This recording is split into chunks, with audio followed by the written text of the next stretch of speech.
CM வந்து ஒரு விஷயம் பண்ணியிருக்காரு. என்ன அப்படின்னா, 17 கிலோமீட்டர் அவர் டிராவல் பண்றாரு தலைமைச் செயலகத்திற்கு. அந்த தலைமைச் செயலகத்துக்கு டிராவல் பண்ற இடத்துல நெறைய டிராஃபிக் ஆகுது. மக்களுக்கு இதனால இடையூறு ஏற்படுது அப்படின்ற ஒரு காரணத்துக்காக என்ன பண்ணியிருக்காரு அப்படின்னா, தனி லைன் கிரியேட் பண்ண ஒரு கியூப் லைன் மாரி கிரியேட் பண்ணி, ஒரு புதுவிதமா, இது ஒரு பெரிய விஷயமா? இத பத்தி நீ பேசுற அப்படின்னு நீங்கலாம் கேட்கலாம். கண்டிப்பா ஒரு புது விஷயம் தாங்க.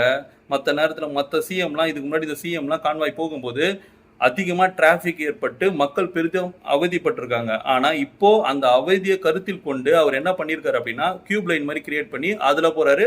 மக்களும் அவர் கூடவே போகலாம், மக்கள் டிராபிக்ல நிக்க கூடாது அப்படின்ற ஒரு விஷயத்தை இனிஷியேட்டிவ் பண்ணியிருக்காரு. இது ரொம்ப பெரிய விஷயம். இந்த விஷயத்தின் மூலியமாவே நம்ம தெரிஞ்சுக்கலாம், மக்களுக்கு ஒரு சின்ன இடையூறோ கஷ்டமோ ஏற்படுத்தக்கூடாது. அது நான் போற வாகனமாக இருந்தாலும் சரி, மக்களுக்கு எந்த ஒரு பிரச்சனையும் இருக்கக்கூடாதுன்ற ஒரு விஷயத்துல கிளியரா இருக்கிறாரு. கண்டிப்பா நிறைய மாற்றங்கள் ஏற்பட போது. Wait and C.